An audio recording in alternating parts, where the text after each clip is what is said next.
Hello so welcome back to my channel the unique shadow Dheeraj. तो तुम्हारा भाई लेके आ चुका है 2023 की फर्स्ट डिलीवरी वाली बाइक। आज लेने वाले हैं इसका ऑनरशिप रिव्यू लेने वाले हैं। जिस भाई की ये बाइक है भाई ऑलरेडी वो भी भाई यूट्यूबर है और काफ़ी भाई के सब्सक्राइबर हैं। मतलब समझ रहे हो मेरी बात। अब भाई आएंगे तो आप वैसे ही पहचान जाओगे। तो सबसे पहले बता देता हूँ मैं आपको, ये थर्ड जनरेशन बाइक जो है भाई, फर्स्ट बाइक जो है भाई ने डिलीवरी ली थी।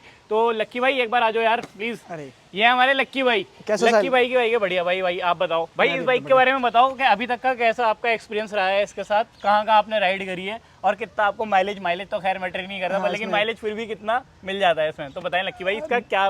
देखो भाई, मैं शुरू से ना पूरा शुरू करता हूँ। तो भाई अब लक्की भाई आपको इस बाइक के बारे में बताने वाले हैं, तो भाई से जान लेते हैं थोड़ा। तो लक्की भाई इस बाइक के बारे में जल्दी से बताइएगा अपने को। बिल्कुल बिल्कुल। मैं देखो साहिल भाई, मैं शुरू से शुरू करता हूँ जी। मैं इससे पहले चलाता था बेनेली 600i। बेनेली 600i, हाँ, वो अच्छी खासी पावरफुल मशीन थी, ये भी थी, पर वो ना सिटी कम्यूटिंग के लिए नहीं थी। अच्छा ठीक है ना, मैं सिटी में ले जाते, मतलब बहुत ज़्यादा लाउड भी थी वो, तो दिमाग में ना हमेशा हलचल रहती थी कि यार कोई पुलिस वाला ना पकड़ ले, और उसको अगर एग्जॉस्ट निकाल दूँ तो मेरा मन नहीं करता था चलाने का। पर मुझे बाइक ऐसी चाहिए थी उसके बाद कि जिसमें मेरे पैर भी इजीली आ जाएं और वो ज़्यादा भारी भी ना हो, और उसकी पावर ऐसी रहे कि अगर मैं किसी भी बाइक से कंपेयर करूँ ना तो वो हमेशा आगे ही निकले। उस समय एप्रिलिया आई नहीं थी। मतलब भाई अभी एप्रिलिया का प्लान कर रहे हो हाँ, आप? मैं एप्रिलिया का प्लान कर रहा हूँ। जब मैंने ये बाइक ली तो उस समय बहुत ज़्यादा वो चल रही थी हलचल की, यार ये बाइक में ये प्रॉब्लम हो सकती है, ये हो सकती है। और इसकी जो पहले वाली ड्यूक 390 ना, उसकी सीट हाइट बहुत ज़्यादा थी, वरना मैं पहले वाली ले लेता। तो मेरी हाइट इतनी ज़्यादा है नहीं, तो मेरी हाइट 5.6 है, तो मेरे को ये देखो मैं दिखा भी देता हूँ। मतलब आपके कंफर्ट के हिसाब से ये बढ़िया है आपके लिए? बहुत बढ़िया।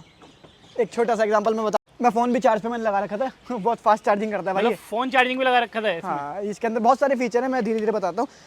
तो चार्जिंग पॉइंट कौन सा लगवा रखा है इसमें?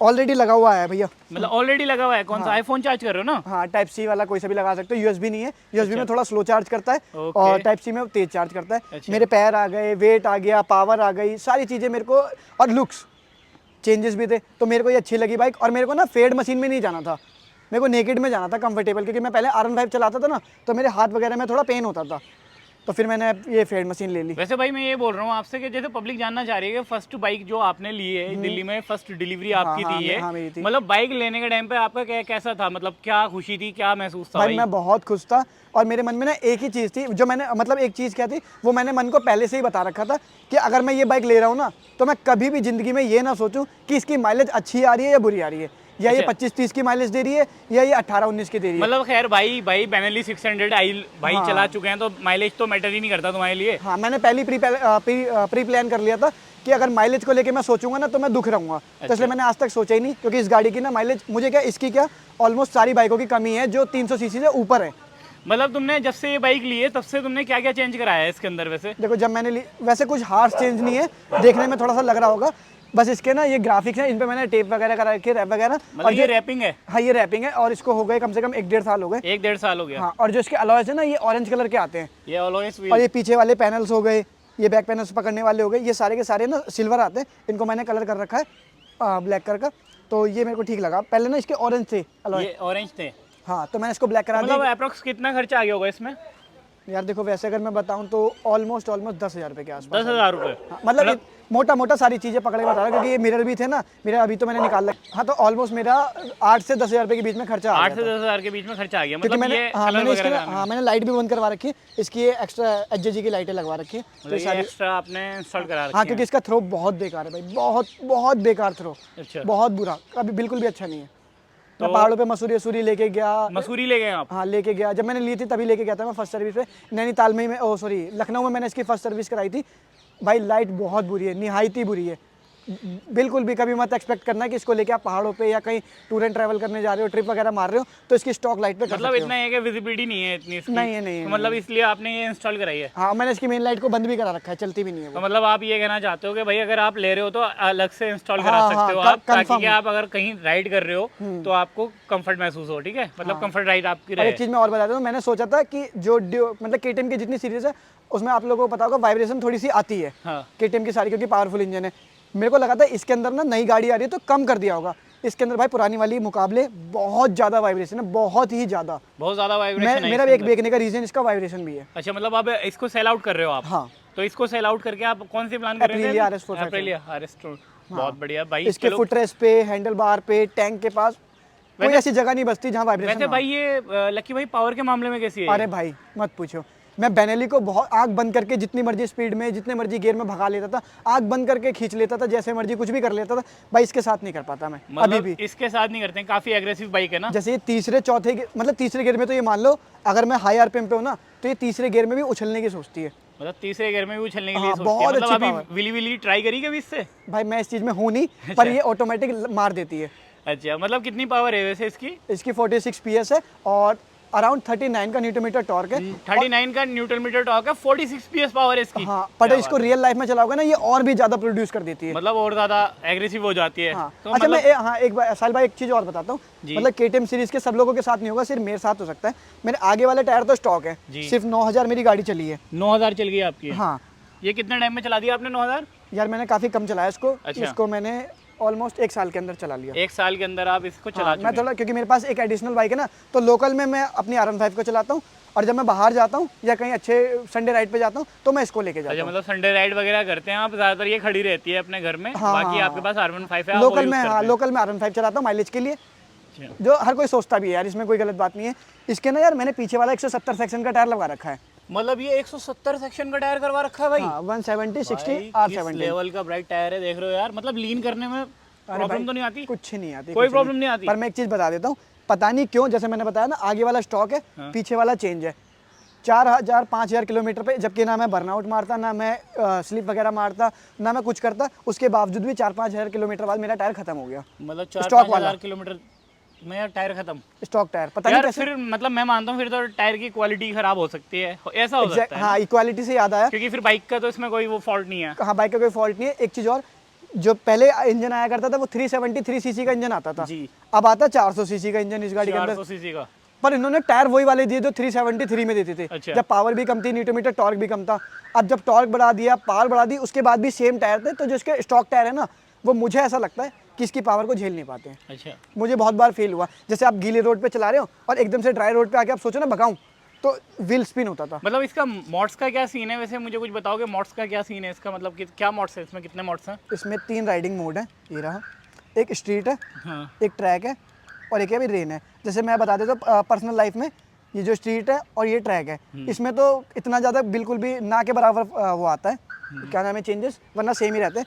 पर जो रेन मोड है ना, ये एक्चुअल में काम का है भाई। Rain mode? हाँ, एक्चुअल में काम का है ये। इसका क्या वर्किंग होता है वैसे? मतलब जैसे आप वेट वाली एरिया में जाते हो या जहाँ कीचड़ वगैरह ज़्यादा है, या ऑफ रोड मान लो एक तरीके से है, तो जहाँ पे पानी ज़्यादा है, तो उस कंडीशन में ये ना आपका थ्रोटल इतना ज़्यादा वो हो जाएगा ऑटोमेटिक बैलेंस, कि आप अगर हाई थ्रोटल भी करोगे ना तो गाड़ी की पावर उतनी ही डिलीवर होगी जितनी आप लोगों को या जितनी आपके टायर को चाहिए। तो आपका व्हील स्पिन नहीं होगा, आप गिरोगे नहीं इन सारी चीज़ों में। अच्छा, एक पॉइंट वाली चीज़ बताता हूँ भाई, इधर आओ पास में।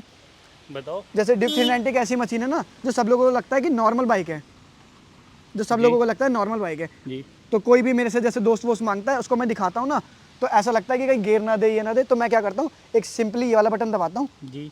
अब ये यहाँ पे ग्रीन हो जाएगा 40। मतलब ये ग्रीन हो गया, इसका क्या भाई, क्या अब सीन है ये इसका? आप किसी भी गियर में चलाओ, किसी भी हाई, मतलब कितनी भी हाई थ्रोटल कर दो, ये 40 के ऊपर नहीं जाने की, मतलब 40 के ऊपर नहीं जाएगी? नहीं ये जाएगी। इसको मैं कम भी कर सकता हूँ, ये देखो। अच्छा, मतलब उसको लिमिट, मतलब एक हाँ, तरह से हाँ, लिमिट हो सेट गया। कर सकता हूँ मैं। मतलब लिमिट सेट कर सकते हो इसके हाँ, अंदर भाई। जैसे कुछ लोगों को बाइक नहीं चलानी आती या इतनी तेज बाइक नहीं चला पाते, तो उन लोगों को मैं क्या करता हूँ, 40 की या 50 की स्पीड सेट करके दे देता हूँ, वो जितना मर्जी गंदा भगा ले, गाड़ी 40 के ऊपर जाएगी ही नहीं। तो सही है भाई। मतलब ये है कि अभी जो है आपको थोड़ा सा जो प्रॉब्लम है टायर की वजह से मेरे को एक प्रॉब्लम आई थी, वाइब्रेशन बहुत बुरी है, हीटिंग इशू ऐसा है भाई, आप शॉर्ट्स पहन के ना, सब तो गर्मी आ गई है, आप नहीं चला सकते, बिल्कुल भी नहीं चला सकते भाई। गर्मी में पॉसिबल ही नहीं है कि बंदा शॉर्ट्स पहन के चला ले इसको। स्पेशली दिल्ली वालों के लिए मैं बता रहा हूँ, बाकी बाहर स्टेट का मैं नहीं कह सकता, दिल्ली में नहीं चला सकते भाई। मतलब दिल्ली में चला ही नहीं सकते हैं, क्योंकि हर 500 मीटर पे रेड लाइट है, और जहाँ रेड लाइट वहाँ ट्रैफिक। हाँ, और वहाँ तुम्हारी भाई ऐसी की तैसी हो जानी है मतलब। तो ये हो जाएगा भाई शुरू। और ये क्या लगवा रखा है यार तुमने एक्स्ट्रा? ये तो मैंने पहले ना इसके ये क्या नाम है, ब्रेम्बो के वो लगवा रखे थे, brake lever and clutch lever, पर वो ना अच्छा रिस्पांस नहीं दिया उन्होंने, ब्रेक एकदम रद्दी कर दी, तो मैंने उसको निकाल के ब्रेक भाग दिया। पर ये मैंने ऐसे ही 100 के लिए। अच्छा, ये ऐसा नहीं लग रहा है इसके अंदर स्टिंग पड़ी है? लग क्या रहा है, लग क्या रहा है इसमें भाई, है स्टिंग ही डाल रखी है। मतलब यार सही है भाई, सही है। मतलब थोड़ा सा सही आता है। जैसे मैं अगर एज अ व्लॉगर, अगर जब मैं राइडिंग शूट करता हूँ ना, मोटो व्लॉगर टाइप का वीडियो बनाता हूँ, तो अच्छा लगता है ऐसे बैलेंस में देखने। अच्छा, वैसे आपका चैनल है, अपने चैनल का नाम भी बता दो यार, जब पब्लिक आपको देख रही है तो फिर। रेडी टू फ्लाई नाम से मेरा चैनल है। Ready to fly. और ऑलमोस्ट सारी बाइकों के वीडियो बनाता हूँ मैं, रिव्यूअर हूँ, जैसे आप रिव्यूअर, जैसे बाइक के रिव्यू करते हो, आप बताते हो लोगों को, वैसे ही सेम काम मैं भी। एक चीज़ मैं और बता देता हूँ भाई, मिस हो गई थी, इसके अंदर ना एडजस्टेबल सस्पेंशन आते हैं। 5 स्टेप एडजस्टेबल है या 10 स्टेप है? भाई वो तो मेरे को नहीं पता है कितने कितने नहीं है, ये रिबाउंडर कंपाउंड वाले हैं, अब ये नहीं पता कैसे हैं कैसे नहीं है। बस इसका मैं आपको एग्जांपल बता देता हूँ जो मैंने सॉफ्ट हार्ड हो सकते हैं ना? हाँ सॉफ्ट हार्ड वाले। अकॉर्डिंग टू राइड आप अपने हिसाब से कर सकते हो कि हाँ, सॉफ्ट अब मैं एग्जांपल दे देता हूँ। मैं मसूरी गया था, हाँ। तो अब हम क्या थे, हाईवे पे पिलियन के साथ गया था। अब जैसे अगर मैं सस्पेंशन को स्लो कर लेता ना तो गाड़ी की बाउंस करती, हाँ जैसे टेलीस्कोपिक वाला फील आ बिल्कुल जाता। वो होता है। तो मैंने थोड़े से टाइट कर दिए, पिलियन मेरे साथ बैठा था, पता भी नहीं चल रहा, आराम से मस्त एकदम कार की तरह फील मतलब चलो कुछ निगेटिव्स हैं तो कुछ पॉजिटिव भी हैं। हाँ, मतलब तुम्हारे अकॉर्डिंग ये है कि भाई अगर इसकी पावर के लिए अगर बात करी जाए तो वन ऑफ द बेस्ट। हाँ हाँ ठीक है। इसका जैसे मैंने सस्पेंशन को मैंने थोड़ा सा टाइट कर लिया, मेरे को बड़ा अच्छा फील आया। उसके बाद मैंने कहा मसूरी में ना मेरे को ऑफ रोड मिला, ऑफ रोड मिलने के कारण ना तो जो सस्पेंशन मैंने हार्ड करे थे उससे यार धचकियाँ लगने लग गई, क्योंकि गाड़ी ऊपर नीचे हो रही थी, ऑफ रोड वाला फील आ गया। तो मैंने क्या करा, सस्पेंशन को ना और ज्यादा सॉफ्ट कर दिए, मतलब पूरे टेलीस्कोपिक लाइट हो गए और ज्यादा सॉफ्ट हो गए तो मजा आ गया मतलब राइड में। फिर मजा आ गया। तो मतलब कह सकते हैं कि इसको टेलीस्कोपिक भी बना सकते हो और आप यूएसडी भी बना सकते हो। मतलब सही है भाई, मतलब लक्की भाई ने पूरे मजे भी ले लिए इससे। पर लेकिन ये है कि थोड़ा थोड़ा कहीं ना कहीं भाई हर किसी को कहीं ना कहीं कमी लगती है, पर लेकिन ऐसा हो सकता है कि आप लोगों को अच्छी लगती हो या आप लोग इसके यूजर हो तो वो बात अलग है। पर लेकिन ये है कि भाई को जो प्रॉब्लम आ रही है भाई वो ऐसा तो है नहीं कि सबको आ रही होगी, ऐसा भी नहीं है। लक्की भाई हर किसी के अपने एक रीजन और बताता हूँ इस बाइक का जो आज तक मेरे साथ है, पहले दिन से ही वो आज तक है। जैसे मैं रेस दे रहा हूँ, गियर मार के मैं चल रहा हूँ, चलते चलते क्या होता है ना, रेस देते देते भी ऑटोमेटिक 100 में से 5-6 बार ये बंद हो जाती है। 100 में से 5-6 बार बंद हो जाती है। जैसे आपने सुना होगा नई वाली NSB कई बार एक बार किसी ना किसी के साथ हुई होगी। हाँ मतलब हाँ ले लेती है, बीच में कट हो जाता है। और जबकि मैं अच्छे खासे कोल्ड स्टार्ट करके फिर चलाता हूँ। अच्छा। ये नहीं कि नॉर्मल चला लिया, उसके बावजूद भी बंद हो जाती है। और स्टार्टिंग से हो रहा है, अभी भी हुआ, मैंने ये सेट करा मतलब इसके लीवर्स को, उसके बावजूद भी कुछ फर्क नहीं आया, ये ऑटोमेटिक बंद हो जाती है, फिर सेल्फ मार के स्टार्ट करना पड़ता है। तो भाई ये देख रहे हो भाई के साथ ये प्रॉब्लम है। अगर आप लोगों के साथ भी ये प्रॉब्लम है तो भाई कमेंट करके बता सकते हो और बाकी भाई को भी फॉलो कर सकते हो। तो 2023 का भाई ये ड्यूक खड़ी है आपके सामने। 2023 की फर्स्ट बाइक थी ये दिल्ली की, जो कि भाई ने परचेस करी थी और फर्स्ट बाइक थी जो भाई को डिलीवरी मिली थी, जो कि काफ़ी डिलीवरी भी इनकी शानदार हुई थी। इनके चैनल पर वीडियो भी पड़ी है भाई के, बहुत अच्छी थी। तो भाई मैं तो यही कहूँगा, देखो अगर आप जा रहे हो इनकी भाई की सुनने के बाद अगर आप जा रहे हो तो भाई देख लेना। फिर भी नहीं, माइलेज वैसे भाई मेरे को ना अच्छी मिलती है। देखो मेरे को माइलेज कितना मिल रहा है, जैसे मैं अभी बताता हूँ, दिल्ली जैसे एरिया में मतलब कम्यूटेड या म्यूचुअल मान लो कि म्यूचुअल माइलेज कितनी है इसकी। म्यूचुअल माइलेज है इसकी 22, हाईवे पे है इसकी 24, और जहाँ मैं चलाता हूँ अपने लोकल एरिया में वहाँ मिलती है 18। वहाँ मिलती है 18। मतलब माइलेज के मामले में 390 सीसी फिर भी सही है। हाँ मेरे को खुश रखती है ये, मान लो। हाँ मतलब बुरी नहीं है ये तो ठीक है, पर लेकिन NS 400 तो 25 का माइलेज दे देती है। हाँ तो पर लेकिन वो यार थोड़ा सा अलग हो जाता है। मेरे तो यही मानना भाई 300 सीसी से ऊपर जाओगे ना, सारी बाइकें आपकी माइलेज इतनी अच्छी नहीं देंगी। अब बेनेली कितनी देती थी आपकी?